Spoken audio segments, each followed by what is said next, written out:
Eu quero compartilhar com você nesse momento um texto, a palavra do Senhor, e quero convidá-los a abrir a palavra do Senhor em Marcos, capítulo 8, versículos 22 ao 25.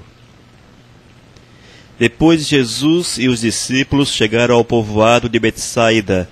Algumas pessoas trouxeram um cego e pediram a Jesus que tocasse nele. Ele pegou o cego pela mão e o levou para fora do povoado. Então cuspiu, passou a saliva nos olhos do homem, pôs a mão sobre ele e perguntou: "Você está vendo alguma coisa?" O homem olhou e disse: "Vejam pessoas, elas parecem árvores, mas estão andando." Jesus pôs outra vez as mãos sobre os olhos dele. Desta vez o cego olhou firme e ficou curado. Aí começou a ver tudo muito bem. Em seguida, Jesus mandou o homem para casa e ordenou: "Não volte para o povoado." Oh, glórias! Irmãos, eu me alegro muito quando eu vejo essas palavras, esses textos que narram as ações do nosso Senhor Jesus Cristo enquanto na terra. Eu glorifico isso, irmãos, porque estas situações, elas foram verdades inquestionáveis e verdades que estão abertas também a nós hoje. O Senhor nos diz que a graça dele nos envolve, o Senhor tem prazer em nos abençoar. E nesse texto nós vimos que o Senhor, com carinho, com amor, com zelo, com muito cuidado, atendeu aquele cidadão, trouxe para fora, sentou-se com ele, oh meu Deus, mostrou amor para com aquela vida, mesmo sendo cego, certamente uma pessoa desprezada por todos, ali passando por situações difíceis, mas o Senhor Jesus o amou. O Senhor Jesus teve amor para com aquela vida, o Senhor se importou para com ela, o Senhor teve cuidado daquela alma. E olha, irmãos, é isso que o Senhor tem em nossos dias, cuidado para com nossas vidas. Nós somos pessoas, muitas vezes assim, que não estamos firmes na nossa fé. Nós somos pessoas que hoje estamos bem, amanhã já estamos mais ou menos, depois de manhã estamos mal, depois consertamos, ficamos novamente bem. Mas, irmãos, isto são tropeços na fé da gente. Nós precisamos ter uma fé firme, uma fé inabalável, uma fé que nos faça enxergar muito além do horizonte. Por exemplo, irmãos, essas pessoas que estavam ali com aquele cego, mas Jesus, se Jesus quisesse, por que ele não curou ali dentro do povoado?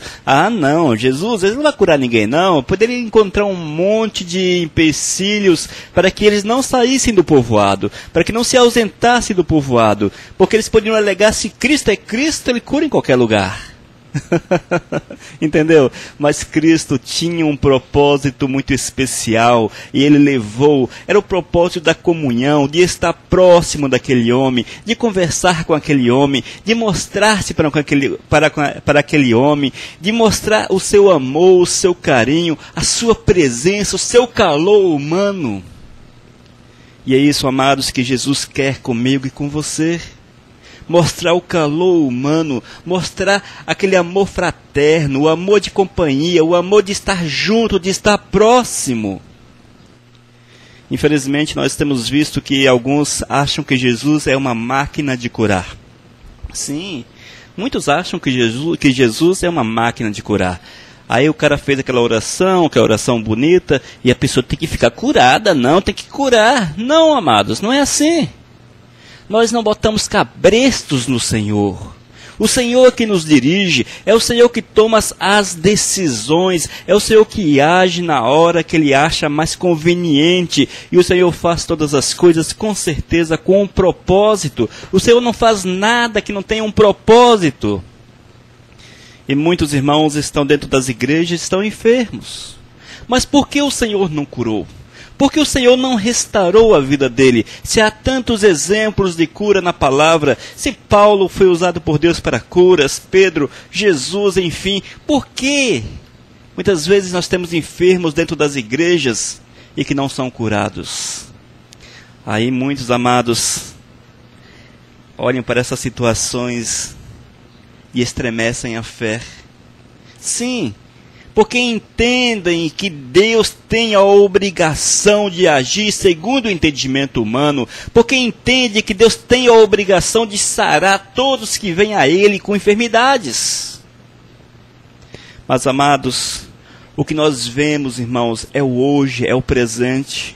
Nós não temos a onisciência para enxergarmos o amanhã, nós não compreendemos o amanhã, e o Senhor tem propósito em todas as coisas. Muitos, irmãos, são hipóteses, claro, são hipóteses, suposições, mas se porventura alguém que é fiel, está dentro da igreja, fiel ao Senhor, servindo a Deus, mesmo com uma enfermidade, talvez se esta pessoa fosse curada pelo Senhor, viesse a desviar-se dos caminhos do Pai.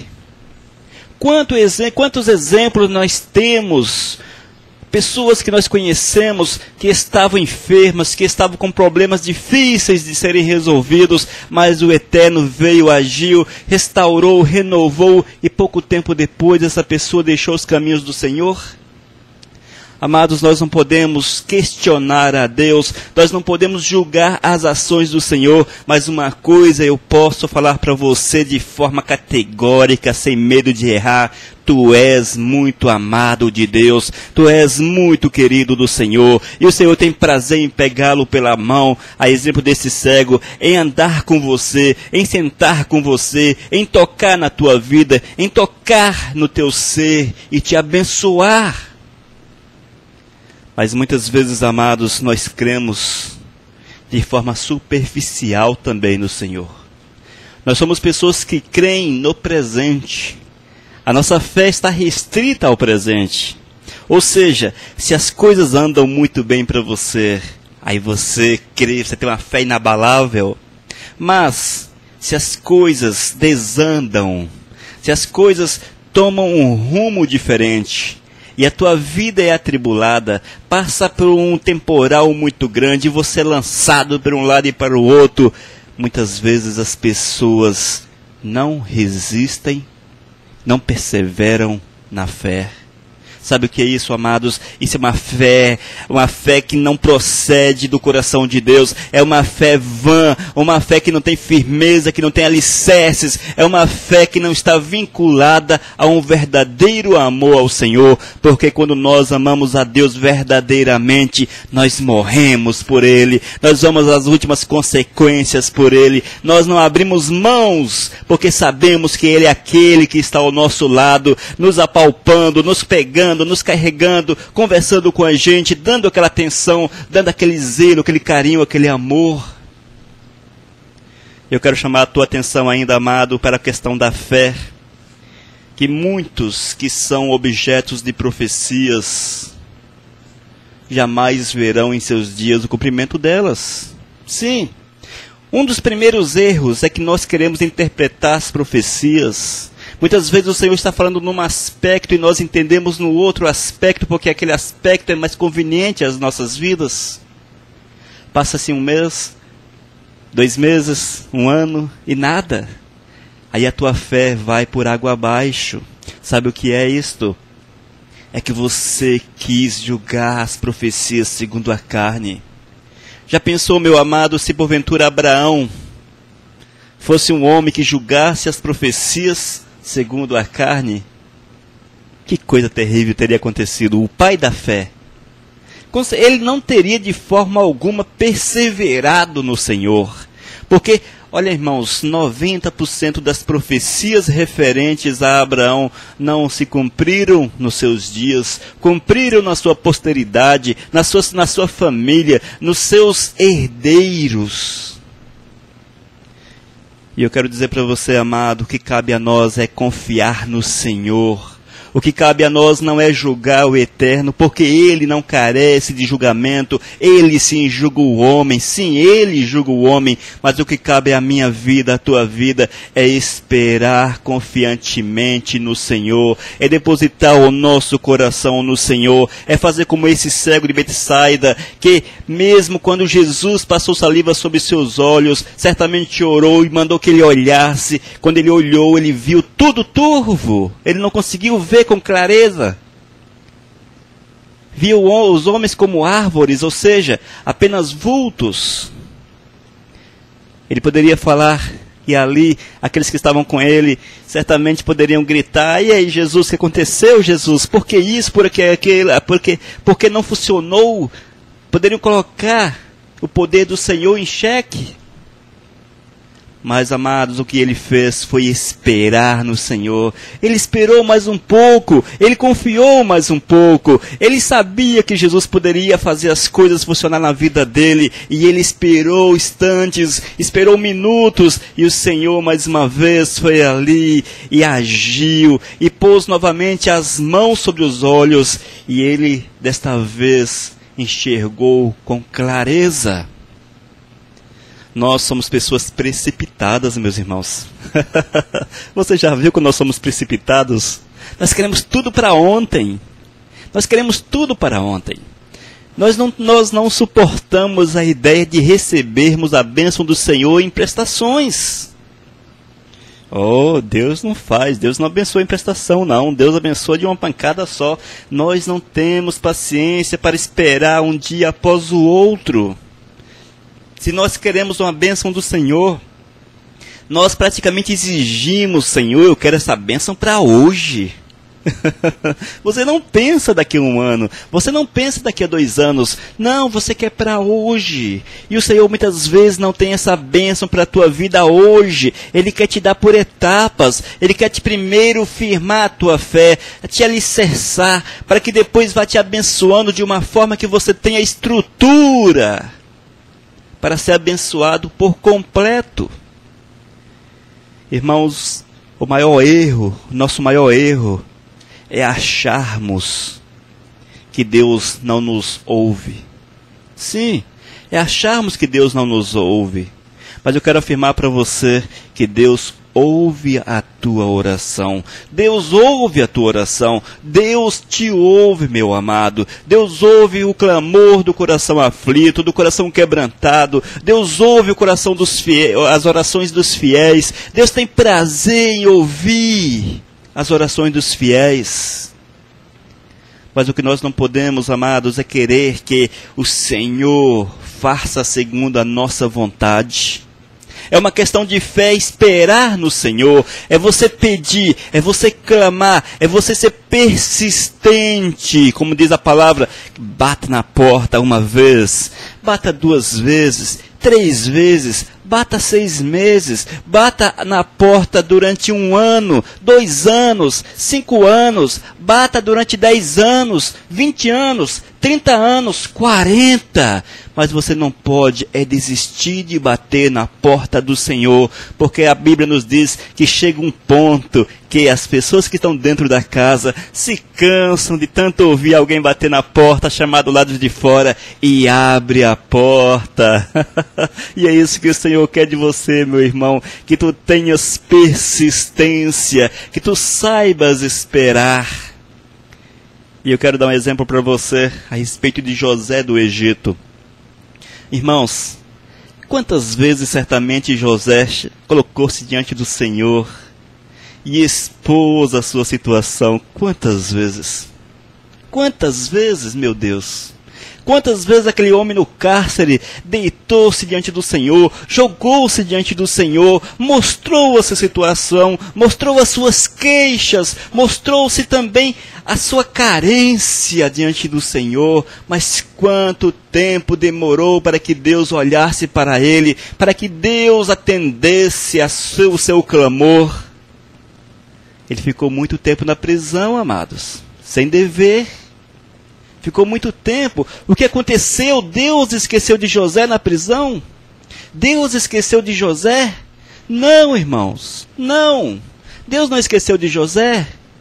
Mas o que Deus entende e enxerga no ser humano é diferente do que nós entendemos e enxergamos. Porque a liberdade que Deus quer nos dar é a liberdade de espírito. E esta, com certeza, José tinha, e tinha demais ali naquele cárcere. Porque ele tinha tempo para conversar com Deus, tinha tempo para estar diante do Senhor, tinha tempo para abraçar o Senhor, tinha tempo para chorar com o Senhor, para rir com o Senhor, com certeza. E isso que eu sei que agrada a Deus, amados, é a comunhão. O Senhor não está muito se importando com aquilo que é físico ao nosso redor. Claro, Ele tem prazer em nos abençoar, com certeza. Mas o que importa, acima de todas as coisas, para a minha vida, para a tua vida e para o Senhor, é que nós tenhamos vidas dobradas aos seus pés, rendidas a seus pés. Homens, mulheres, jovens, que procurem colocar a sua esperança diante do trono, buscar o Senhor acima de todas as coisas, alegrar-se com o Senhor, rir com o Senhor, glórias, é isso que Deus quer, irmãos. E quando chegou o tempo determinado por Deus, o tempo do Senhor, o tempo que Deus havia escolhido, José foi liberto, José foi engrandecido, José foi abençoado, José pôde curtir esse mundo, pôde aproveitar as coisas que a terra oferecia, e José viveu, foi um rei praticamente, um príncipe nesta terra, mas pagou o preço de saber esperar no Senhor, o preço da fé, o preço que não desanima, o preço que dá esperança, o preço que nos leva a 1 ano, 2 anos, 3 anos, 10 anos, 15, 20, 30 anos, batendo na porta do Senhor. Meu amado, esse cego de Betsaida bateu na porta do Senhor e ele recebeu do Senhor muito mais além da cura. Ele recebeu do Senhor o carinho, recebeu do Senhor a comunhão, recebeu do Senhor a proximidade, glórias, o momento extraordinário de estar face a face com o Filho de Deus, de sentar-se com o Filho de Deus, de conversar com o Filho de Deus. Aqui na palavra nós vemos um resumo, uma história extremamente resumida daquele momento, mas com certeza não foi uma coisa de 10 minutos. Isso aqui foi uma situação demorada, situação de algumas horas, situação de prazer para aquele cego, e ele conseguiu ver a glória de Deus na sua vida. Meu amado, meu irmão muito amado, que tu saibas esperar no Senhor, que tu confies no Senhor, que tu consagre a tua vida a Deus, que tu espere no eterno, que tu clame, que tu pague o preço, mas que tu saibas que é Deus, é Ele que determina o tempo, determina a forma e o jeito de te abençoar. O que nós podemos fazer, amados, isso cabe a nós, cabe a mim, cabe a você, é sermos fiéis, sermos santos, sermos segundo o coração de Deus, porque quando assim somos vasos aptos, instrumentos preparados para sermos usados por Deus. E lembre-se, irmãos, que as dificuldades dessa terra, seja no corpo, seja no campo da saúde, no campo das finanças, no campo do social, seja qual for a área, isso tudo são coisas dispensáveis.